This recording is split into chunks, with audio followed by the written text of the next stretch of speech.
My father had made an announcement that I will not join the bar and be in active practice so long as he was the Chief Justice of India, because he believed that wherever I joined, that court in that sense would be below the Supreme Court in hierarchy, which is what led me to 3 years of graduate education in the US, after which I returned.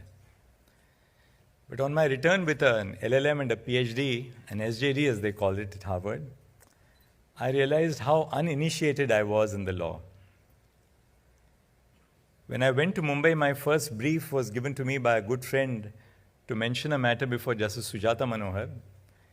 Then I asked him, I said, how much should I mark on the docket? Because you have these green dockets where you mark your fees in gold mohars in Mumbai. Each gold mohar is 15 rupees as opposed to Calcutta, where I believe it is 16 rupees. I thought I would be given a reasonable fee commensurate with my educational qualifications. But he told me that, well, ordinarily, a junior is paid 5 guineas for mentioning a matter. In your case, since you are being briefed for the first time by me, you can increase it to 6 guineas. So I had a fee of, a very, very royal fee of less than 100 rupees to mention a matter. That's where I began from. But I realized when I came to the Supreme Court to practice how uninitiated I was in the law.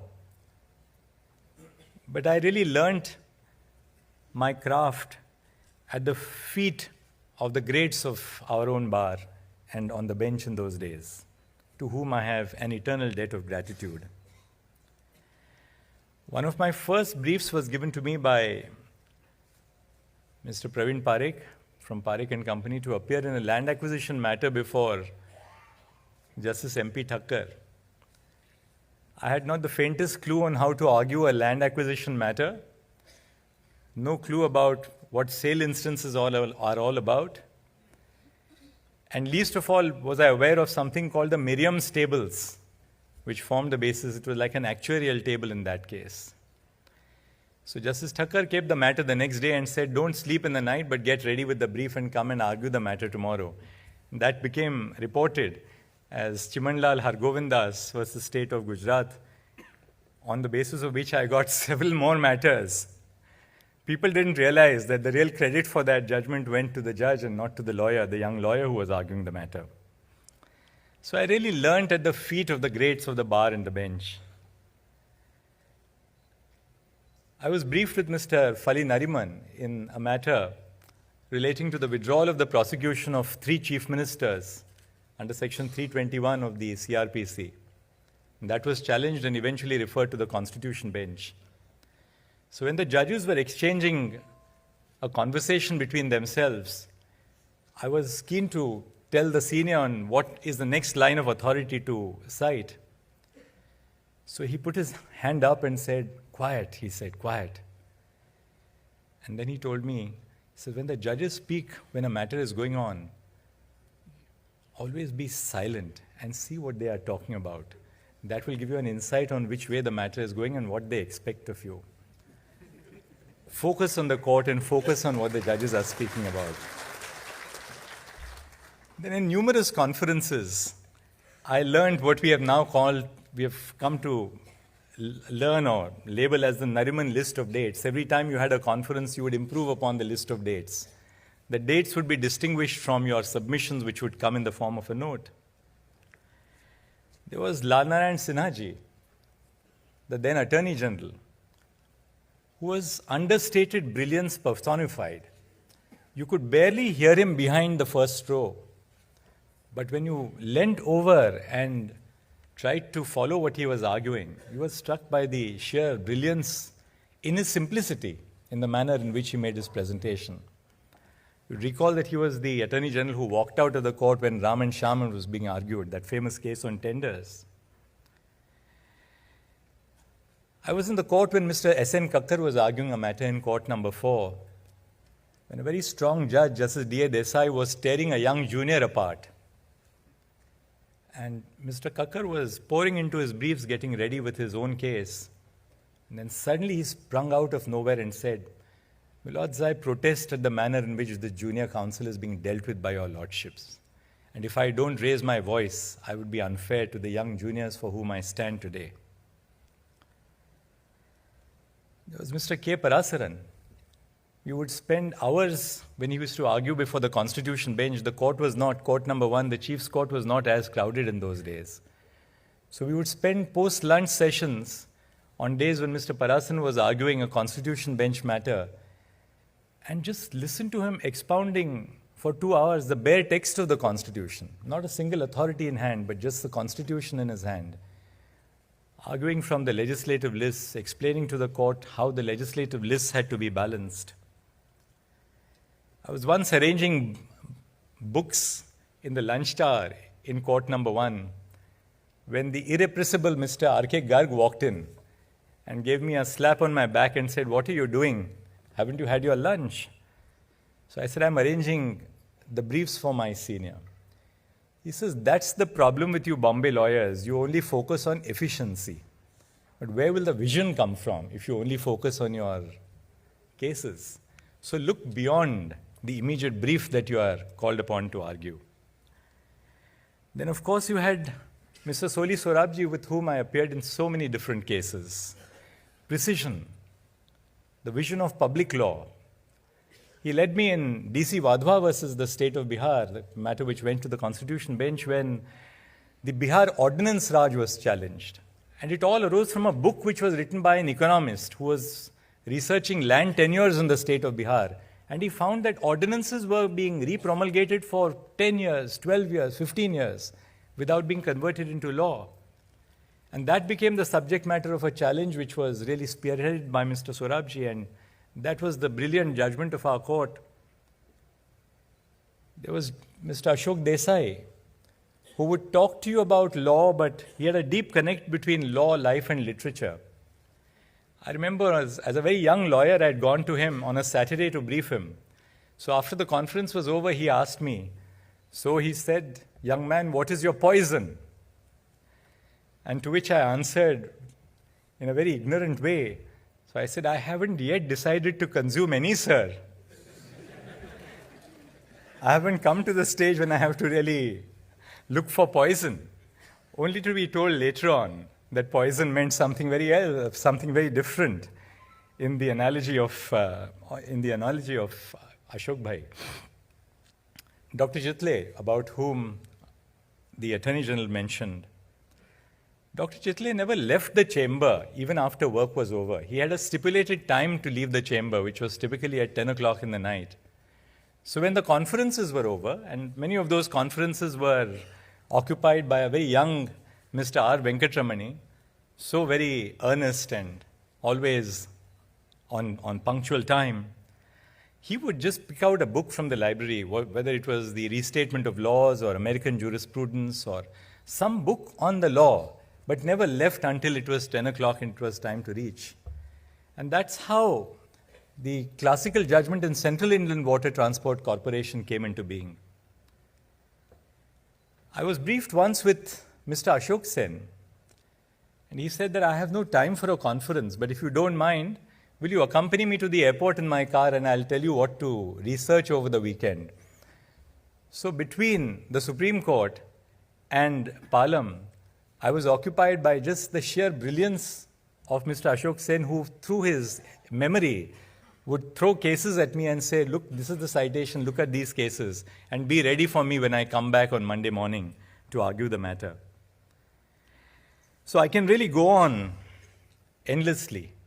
But I think what I am today and what I humbly profess to be is a product of what we have learned from the greats of the bench and the bar. Justice Sabyasachi Mukherjee, who was a judge of the Calcutta High Court, had the courage to say when the Supreme Court decided to intervene in a matter which he was hearing, that let wiser heads decide, he said. But though he said, let wiser heads decide, it's to the eternal credit of our institution that his career was not put in the back burner, but he was brought here to become the Chief Justice of India. You had the great Justice A.P. Sen, a little negative in criminal jurisprudence, and I was arguing a very interesting murder appeal before him as a young lawyer. So Justice A.P. Sen would always focus on the injuries more than the evidence. So he said to me, "But there is nothing in your case." He said, "Don't you realize that the intestines came out?" So I was so young and perhaps a little impetuous. So I said, "My lords, it is because the intestines came out that I am here before your lordships to argue this appeal." Justice P.D. Desai, who became the Chief Justice of the Bombay High Court, a distinguished Chief Justice. Justice P.D. Desai would hold what we call the Desai Darbar every morning in the court, which was really the process by which he tried to mediate in matters involving small people, a young laborer, a widow who is asking for family pension. And his court would be full of litigants in the morning. And he would be spending a few minutes on every case trying to tell the employer or the government to settle that case. So we as young lawyers would just sit in the court and watch him in operation. And we possibly learnt a great deal about the great injustice which pervades our society and what is the plight of common citizens when they come face to face with power and authority of the state. Those were the judges who taught us our intuitive sense of justice and how they dealt with the problems of injustice which came their way. But we also learnt a great deal about the importance of integrity at the bar. I was arguing a matter before a division bench of Justice Mohta and Justice Jhunjhunwala. You see Devansh there in the third last row, his grandfather. It's a very important case, very high stakes for a sugar factory. We had argued that judges were dead against us. I knew that they were going to be against us, and the matter was finally listed in chambers a day before Diwali. So Justice Mohta turned to me and said, "Mr. Counsel, would you like to take your chance before some other bench? It was just a day before Diwali. Now we're not really keen on proceeding with the hearing. Would you like to take your chance and go before some other bench?" So I turned to them and said, "My lords, I'm totally satisfied that I have said everything that they had to be in this case. And I'm also conscious of the fact that you are dead against me on this case. But I said, I'll rest the case there. Please decide as you now would like to decide. I'm conscious of which way the case is going to go." So they looked at me and said, "Well, it's very gracious of you to say that, but I think we'll leave this and you go before somebody else. Now we don't want to take this and keep it parted because benches break up after Diwali." So we went before another bench after the court themselves released the matter. Before the new bench, we succeeded with a full refund of tax in that case, which also leads you to believe that all litigation has a certain degree of its own kundali, as many seniors have always told me in the court. I had a 1966 model ambassador in those days as a young lawyer, without any air conditioning, of course. And so many of the seniors whom I used to brief, many of them are here, would be driven by me and my ambassador to maybe the Commissioner of Central Excise or to the MRTP Commission or wherever. I would take longer routes if only to have a better conversation with the senior and pick up a little thing or two, some tips on the profession. From Mr. V.M. Tarkunde, who was a very distinguished member of our bar, former judge of the Bombay High Court who came here, I briefed him once in a matter involving the Delhi hawkers. It was sheer poetry to understand the way he thought in the conference, expressed himself in the conference, understood the plight of hawkers, and he developed a whole universe which we had not even thought of when we briefed him. And that led to the judgment in Sodan Singh versus the Municipal Corporation of Delhi. So I do believe that while we are as judges of the Supreme Court, we owe a great debt of gratitude to where we come from. Because can the river, can the rivulet, can the stream ever rise above the source?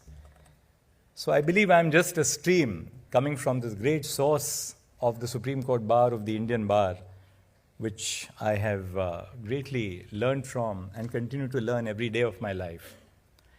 Every day that you are a judge of the Supreme Court, you are constantly reminded of how vast the field of knowledge is. And in that sense, how much more there is to learn. Because you realize that no two cases are the same, so it's very difficult for a judge to believe that you know everything about a case or everything about a subject.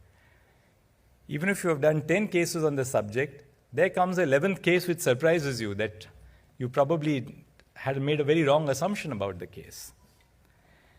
So I believe that much of the work which we do, or all of the work which we do, is a collaborative effort between the bar and the bench. When I was about to become a judge of the Bombay High Court, and a little reluctant to do that, in fact, I had walked up to Chief Justice Y.K. Sabharwal to tell him that, well, it had taken almost 3 years for my appointment to come.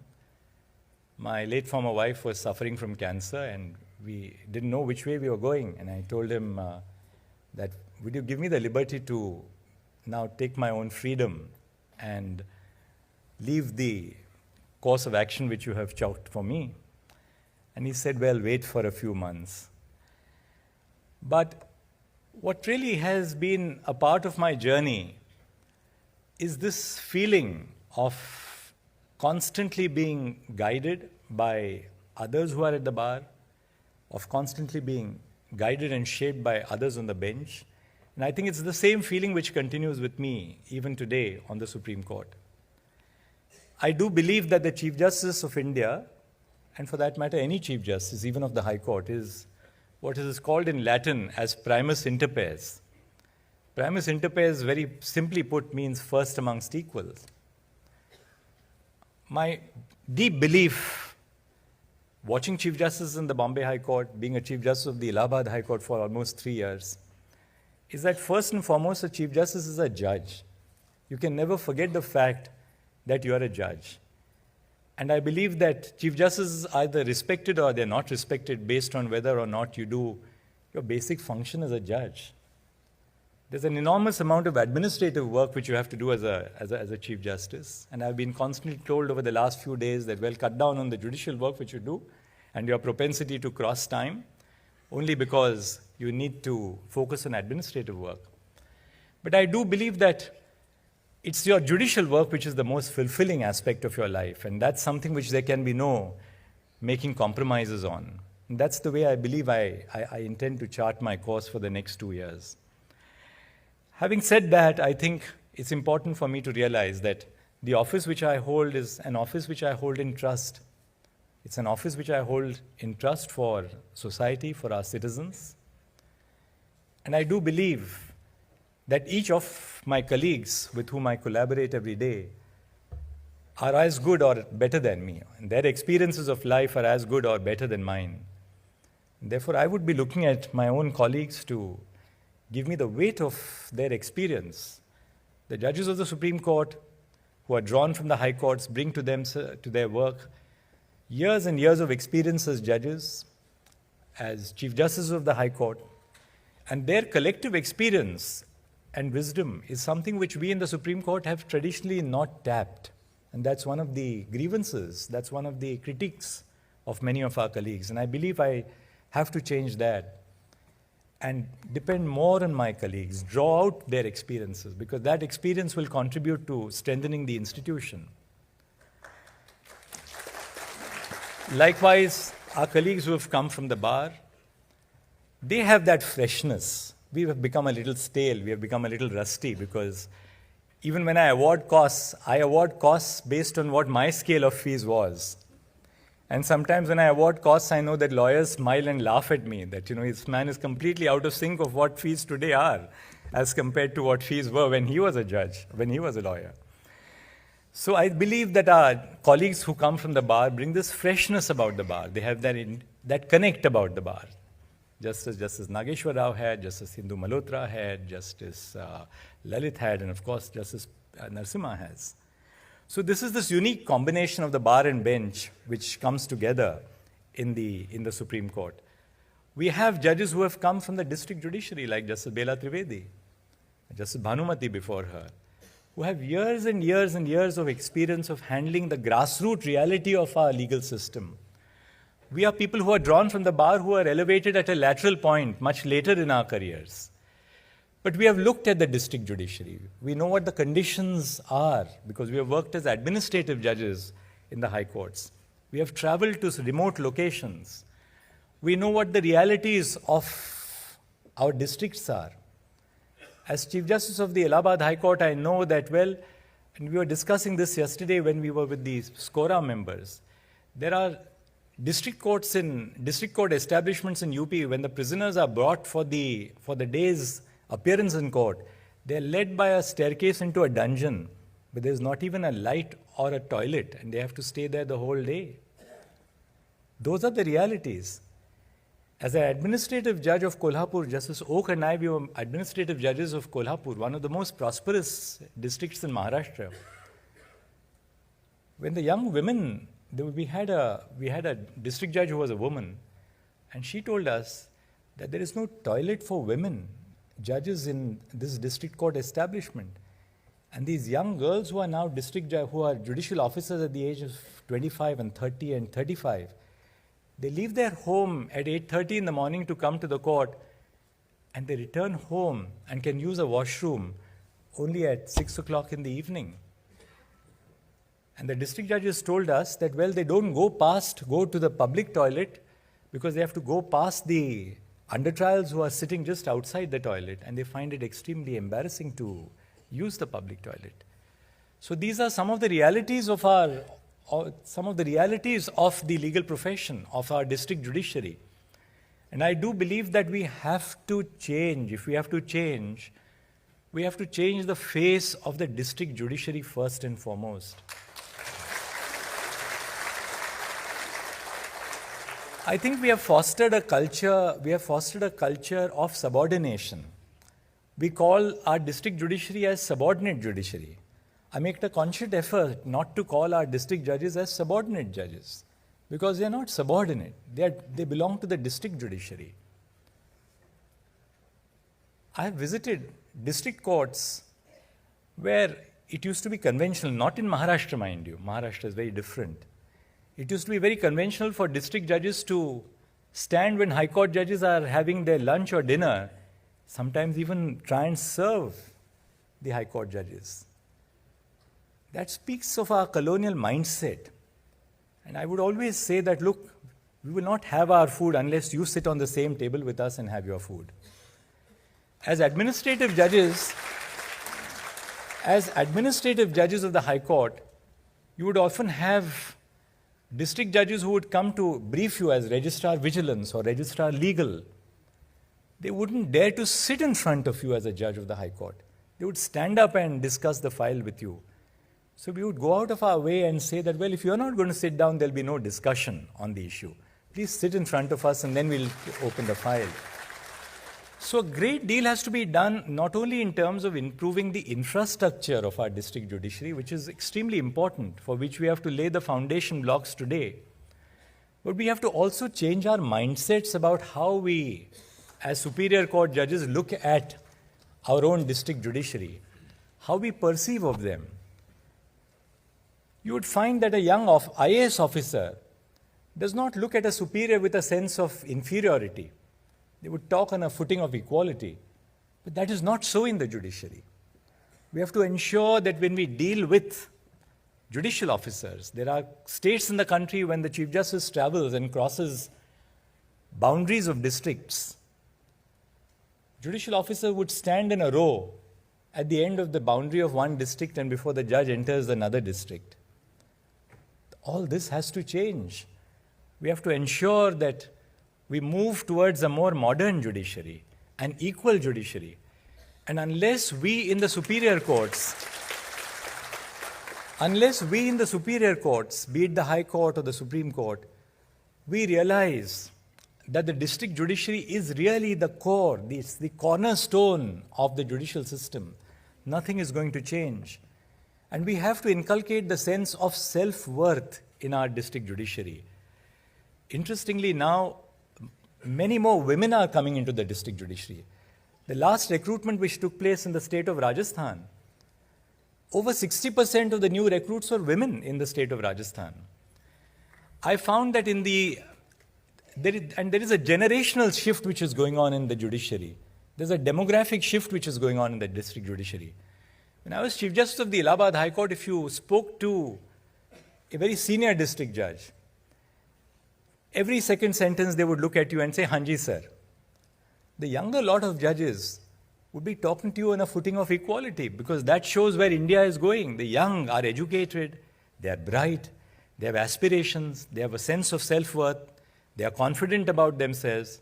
And that's the same about our young lawyers as well. So I think when we deal with our lawyers, and that's something which I try and do in my own courtroom, I try and deal with lawyers on a footing of equality, encourage them. Sometimes we appear to be harsh by not granting an adjournment, but we do that in order to enable a young lawyer to argue a case.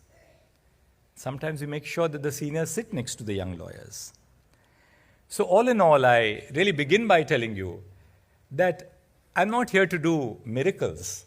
I know that the challenges are high, perhaps the expectations are also great. I'm deeply grateful to you for your sense of faith. But I'm not here to do miracles, but I believe that my motto every day is that if this were to be the last day of my life, have I left the world a better place? This is what I ask myself every day.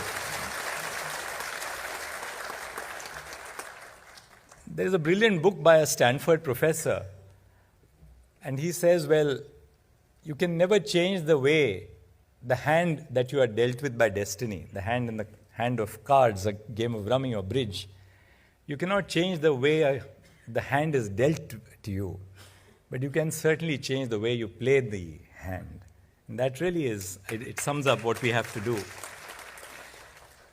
So many demands, I wouldn't say demands, so many genuine requests from both initially Rahul and then the learned president of the SCBA.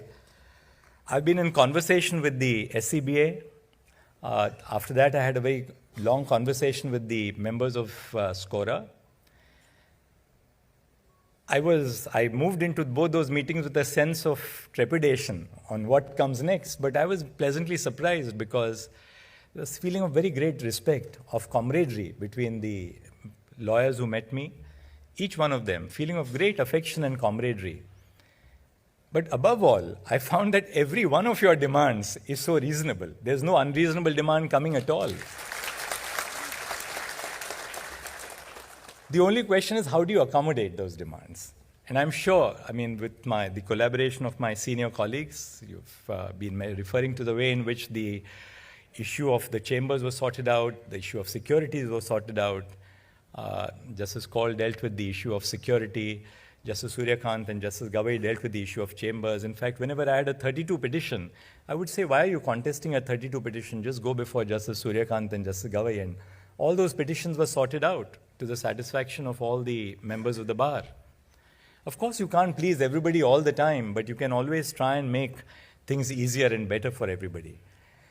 So I can only respond to all the demands which you have made by saying that every one of the demands, how can a member of the bar who has ascended to the bench regard any of these demands as not being reasonable?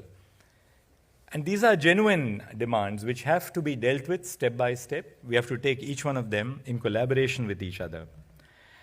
I think listing has been a real problem in our court. Justice Lalit, my distinguished predecessor, has taken very concrete steps towards making a more transparent system. I propose to continue that, build on the work which has been done very ably in a short tenure by Justice Lalit. We need to make the listing of our court transparent, objective, and perhaps my aim is to employ technology so as to remove the element of the human interface in the listing process. Because all discretion tends to become a discretion which is capable of being perhaps not being employed properly. So lawyers pointed out to me the defects, the process of verification, the process of removal of defects. We've already started working on it, and we are trying to prepare SOPs so that it should not be dependent on who is the Chief Justice. I think it's also important that we institutionalize these processes. So it should not die down when 2 years down the line I'll be on this podium bidding farewell to you. It must be a part of an institutional mechanism. So I believe more than just dealing with ad hoc solutions to our problems, it's more important that we institutionalize our approach to the problems which the bar faces, whether it's in terms of listing or otherwise. Elevation of the members of the bar. As Chief Justice of the Allahabad High Court, I had the signal pleasure of having brought several judges of the High Court from the bar of the Supreme Court. I do believe that, lawyers land up practicing in the Supreme Court sometimes as a matter of fortuitous circumstance. It's never by design. where you are is sometimes just a product of your circumstances. Somebody comes here to study law and then you settle down here and you become a member of the Supreme Court bar. I don't think many of us can say, well, I designed that I should be here as a member of the bar. Something which I can let out by way of a secret, which is that so many of us, when a young lawyer appears before us, the instinct which you have as judges who have come from the high courts is to say, is this person not good enough for being appointed as a judge of the high court? And I have my own list of lawyers which I have in my mind. I'm sure all my colleagues have that. And I've been constantly mentioning those names to the Chief Justices who have preceded me. And I'm sure that the Supreme Court, which has some of the best young minds in the country, would really be able to contribute very greatly to the enrichment of our high courts, so long as we balance, of course, the needs of the high court lawyers also to be considered for appointment. So this is really an ongoing process which we will follow. I think the chief problem which we have today is of judicial vacancies. There are 25% of the posts in the district judiciary today are vacant. 30% of the sanction strength in the state judiciaries is vacant. And of course, we have a few vacancies in the Supreme Court as well. I have laid a great amount of stress on technology. That's not because I have interest in technology, because I genuinely believe that technology can be a source of inclusion. But we have to also ensure that technology does not become a source of exclusion. We're about to launch into e-filing for the Supreme Court. Now, let me tell all the members of the bar that the reason why we want e-filing is not to make some, hi-fi, modern method of filing in the Supreme Court. We are conscious of the fact that everybody who is in the Supreme Court is not at the tip of the pyramid. You have among the best who earn the highest fees, but you also have the massive base, the pyramid, the base of the pyramid, where lawyers earn small fees for the purpose of their daily existence. We are conscious of that. So we are also conscious of the fact that many lawyers may not have access to a good computer or access to the internet. So one of my missions has also been to ensure that those who do not have access to technology must reach out to the members of the bar, just as it must reach out to citizens. It's not the other way around. So there should be no exclusion on the ground of technology. So all in all, I must tell you that this is really going to be a collaborative effort between the bar and the bench. I could go on for another hour about what plans we have in future in store. But as I said the other day, let our work do the talking and let not our speech do the talking. So I promise you that we'll work together. And I expect the same promise from you, that we'll expect collaboration between each other. We'll listen to each other. We'll talk to each other regularly. We'll be engaged in a dialogue with each other in the great belief and understanding that we are really part of one institution and we represent a common mission to deliver justice to our common citizens. I think I took a long time, but it's an emotional moment for me to come back to a bar to which I belong. And so you'll forgive me for my exceeding time. Thank you.